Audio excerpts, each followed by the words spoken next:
Well, with rising inflation and distortions in the FX market, definitely fuel scarcity is compounding the pressure on consumers at this time, raising transport costs for some commuters. Let's get a sense of what to expect now. Joining us now is Ugodre Ubuchukwu, CEO Nairametrics. Join us via Zoom. Great to have you on the show. Good morning. Hey, same here, Ladi. Good morning. How are you? Yeah, I'm fine, but I guess you're not in the country right now, so you're not really, you're not struggling with fuel, at this time, No, but definitely. Not at the moment. Yeah, but definitely we're struggling here right now. Talk to me about how much the average Nigerian can take at this time. Man, to be honest, I really don't know. It's just incredible how resilient Nigerians are to the myriad of problems that we're facing. They've told us fuel subsidy removal is going to solve the problem. Nigerians stomach that. You've seen fuel subsidy more than quadruple. Fuel prices more than quadruple. Nigerians are stomaching that, yet you still have to be on the queue to buy a product that is not subsidized, in quotes, right? And then you've also seen electricity prices, subsidies being taken off for Band 8 customers. They still have to deal with the issue of lack of regular power supply. So I really don't know how much Nigerians can stomach. Someone else will tell you, well, maybe it's because we tend to find a way to stomach these things. That's why we're able to, these things are able to continue to happen. But I kind of think that it's a breaking point somewhere, and I hope that we don't get there anytime soon. But officials just need to deal with these issues. I think it's just pure embarrassing that you can even have a president from far away Dubai, talk to the global community about the benefits of taking up fuel subsidy and why Nigeria should be an attractive market. But yet, we can't get something as simple as ensuring that petroleum products are available to Nigerians at cost. So this is not like you're telling them to come and pay, you're subsidizing, or you're saying you don't have product at cost. And nothing happens. Nobody gets fired. Nobody gets to resign. Everything just continues as usual. Right. And that is what I just don't understand. You can't have people go through so much hardship and you don't see heads rolling. There's nobody nobody's responsible for this. And that's the part that kind of irritates me, Ladi. And right. Too bad Nigerians have to face this all the time. I guess it's the consumer's head that gets to roll at this time. When we see all of this, it all comes back, to the consumer. The consumer has to pay for it. But I see there's a piece on your website on the rise of black tax in Nigeria. That's a tax on rich members, of the black community to provide support for financially less secure members, of a family. So talk to me about how, because definitely there's no data, at this time, but we definitely know that hardship, leads to more pressure, those that are somehow financially stable. How's that piece looking? Yeah, Ladi, interesting piece that we did. Black tax is nothing new. I think most Nigerians are pretty familiar with black tax.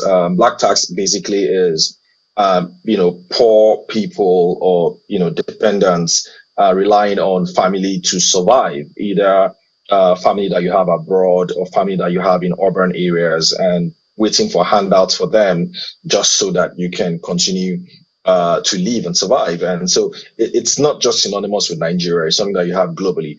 But what we've noticed in recent times is the high dependence on black tax within Nigeria. Typically, it tends to come from abroad through diaspora remittances, which is a major source of forex inflow into the country.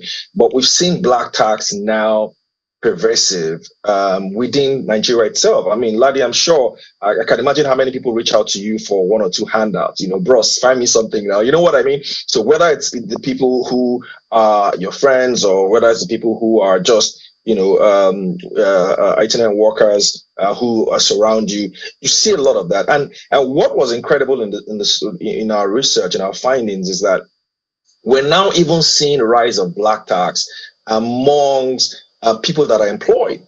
So you have maybe an employed worker who is probably living on maybe 100 or 120,000 naira per month, finding it difficult to survive. Imagine if that's what you earn and you're living in an area where electricity prices is now 270 naira or so or per kilowatt hour, and fuel prices at almost 1,000, and you need to find a way to survive. You find out that over 50-60% of your income or 70% of your income is going towards just living expenses. So there's really nothing left for you. And so what you then do is you tend to look for somebody else to support you. And that's essentially what is sort of looking like what's keeping the economy together. So there's a rise in black tax. It's happening, it's pervasive. And you also there's not enough government support, even though you've seen government say that, they're giving a lot of handouts, stipends or conditional transfers to poor people, but it's not enough. It's not reaching out. So what happens? So if they don't steal from you, they ask you, they beg you. And so that is going to be on the increase as things continue to get worse. Now, what is also interesting, Ladi, is that we also did a survey and we found out that despite inflation at 33% in Nigeria, prices of goods and services are still relatively cheaper compared to most countries abroad. It's an incredible fact. Like, you can, a bottle of water abroad, you'll probably be getting about maybe, $2-3, right? Which is like 3,000 something naira. It's 60-70 ml, bottle of water, which in Nigeria probably going for 600-700 naira. But what you then find out is it's wages that's the problem. So the purchasing power of Nigerians is so low that they can't even afford basic things that in most other countries are high. So Nigerians earn pretty low at 30,000 or whether it's 70,000 naira minimum wage, whichever, depending on which governor is talking, is still very low compared to most developing countries. It's still under $1 an hour or thereabout per our calculations, when you're seeing most countries doing $10, $14 an hour. So that is why you're going to keep seeing a rise in black tax. There's going to be a lot of pressure on Nigerians living abroad to continue to support families here. There's going to be a lot of pressure on people like big men like you to support family members, friends and workers and colleagues. You're going to see a lot of that. You're going to see them come to you and ask you to help support with their rent payment. You're going to see them come to you and help support for even transportation to come to work. You're going to see them come to you, beg for food just to eat or, get me something. And you're going to see more people beg you for even school fees. That's what's going to keep happening until we start to see wage increases climb up again. And it's also quite, painful when you see the supposed, big man that you're looking up to that's also going to beg somebody, for money. So it's some kind of network marketing of poverty we're seeing, at this point. But talk to me about, wages. We're expecting, a new wage, minimum wage announcement. That's supposed to come May 1st, but we're hearing from Labour that negotiations are stalling, somehow. So we might not get that, But what are you expecting at this point? What do you think would be that number that would help, alleviate the sufferings, of Nigerians, and also not stoke inflation, because we're still dealing with inflation at this time? So very good point. Personally, if you want to look at a number in isolation, you're probably looking at, by my own estimates, minimum 120,000 by my estimate. But I think it's going to be my own pick to look at it in isolation, right? You have to look at it on a larger scale. Impact on the economy, impact on inflation. The real problem is it's not just inflation or wage increase, Ladi. The problem with Nigeria is productivity. We're not producing at scale. It's not just huge enough to create this sort of impact that you expect to even, stomach inflation or allow wages to go up. That's the problem that we're having in Nigeria. So without the sort of productivity that we need at GDP at 2-3% every year, and we're just struggling at inflation at over 30%, and we've been on stagnation on 2-3 years, it's not enough. Look, you can come out and make any announcement that you want. Where are you going to fund it from? How are you going to pay those salaries? Government is already on a 10, 11 trillion fiscal deficit this year, and it's likely that they're not going to be able to go the 2025 budget without another fiscal deficit, adding debt to our entire portfolio. There's a lot of work going on the tax side, but it's still not going to be enough to plug it. So even if you do increase minimum wage, something has got to give. Are you going to be able to increase? How are you going to pay for it? Are you going to be able to increase taxes to pay for it? Or are you going to reduce civil service? Are you going to embark on civil service reforms that cut costs, which I really doubt that they can succeed in? So you tend to think that the solution here is around productivity. You've got to be able to grow this GDP higher. And I was happy when I heard the president talk about capital formation yesterday and how it is important to engineering growth in the country. He's 100% correct. But what are we seeing, Larry? We're seeing companies delist from the exchange. So where are you going to form that capital from? Where's the capital being formed? What Nigeria needs more than ever is global pool of capital in the country. You've got to have people come in with billions of dollars of capital to engineer growth in the country. And if that money is coming in, where is it going to come through? Is it going to come through the usual private, conduits, or is it going to come through an efficient stock market where we can see the flow of that money? Everybody can benefit from how that money is being used in the economy. Dividend is shared, is declared and shared. Government can tax appropriately. There is clear transparency and visibility. We've got to keep drumming that. That's the only way that you can grow this economy effectively. Government has got to find a way to channel capital into the stock market. I'm not seeing a lot. That's just a huge dislocation. And so long as you have stock market at 50 trillion or so, less than 30% of your GDP, we're not going anywhere. So that's what I want to see, Larry. That's what I think a lot of the conversation should be about. Yes, minimum wage is very important. Like I mentioned, Nigerians are extremely poor when it comes to the purchasing power. But it's not just about making announcement or pointing out numbers or just dealing with inflation, as the CBN is saying. You've got to look at the economy on a larger scale, and productivity is very key here. And that is what I'm not seeing. I'm not seeing a lot of productivity at the moment. And it kind of looks like that is what we are sacrificing temporarily just to get inflation down. And if you continue on that trajectory, we're going to be back here next year complaining about the same thing.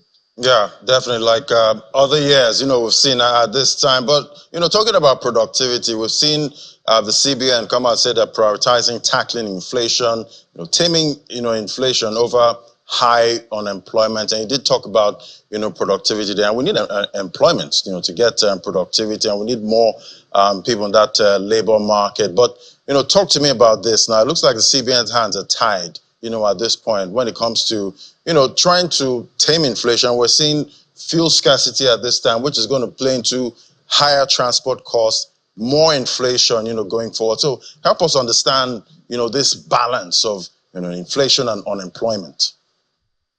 Laddie, there's one job that if they give you, you should try and avoid is the CBN government. I will definitely avoid it, definitely, for sure. It's a very difficult job. I mean, you gotta pity the guy, and I mean, like trying all his best to solve a very difficult problem. And the CBN's point is, look, you've got inflation to deal with, and you've got unemployment, and then you've got growth. Which one do you prioritize? Because you can't fight everything at the same time, which was what the last CBN tried to do, through, high interest rates, and then on the other end, supporting intervention funds, just so that you can, sort of have the economy grow. That was the unorthodoxy of the previous year. But the current CBN is saying, look, we're not going to do that this time around. Why don't we just focus on fighting inflation? And that when you can fight inflation, and then unemployment can now, be what you can target. All fair and good. But like I said earlier, inflation, if you look at prices of goods and services in Nigeria, it has gone up, yes, but comparatively globally, it's still quite cheap. So you then ask yourself, okay, if prices are quite cheap, like anybody can go online and do a research. Use anything, you find out even an Uber, a taxi, that's a ride-hailing taxi, it will probably cost you minimum $25 for a 30-minute trip in Europe or most Western countries. In Nigeria, if they charge you 6K, that means you're good. So comparatively, it's much cheaper in Nigeria when you look at in most countries. However, the problem is purchasing power, standard of living. So even at that price, there's a huge disparity between that cost that you're seeing and affordability. So that gap that you're seeing, it's not really about inflation as much as inflation is a problem. It's also about the purchasing power of Nigerians, and which is why I said it's productivity. So it's a fine balance for the central bank here. How do you tackle high inflation that has a lot of assumptions that are outside of your control? You've looked at fuel scarcity now. How are they going to tackle that? Oil prices are at $80, like you mentioned earlier, and so it's looking like it's about time we increase fuel prices. The World Bank said it last 2 weeks that current fuel prices is still subsidized, so it looks like government can't pay for that anymore, and that's why you're seeing all this fuel scarcity thing happen. So it's likely that prices will go up. You've seen electricity prices go up. That will also feed in on inflation when the next report comes out. So despite central banks' continuous increase in the NPR, is still chasing inflation. So you're not going to see that pass on effect anytime soon. So as much as they're trying to curb inflation, because on the other side, you're looking at FX differentials. So the wider the gap between Nigeria's inflation and US inflation, you tend to see the Naira depreciate further. That's one thing a lot of people don't tend to realize. Inflation differential is probably one of the major reasons why you keep having constant Naira depreciation as well. So that's why the CBN is fighting that from there. But at the same time, it kind of looks like might be a losing battle because there are just so many factors that are outside of their control.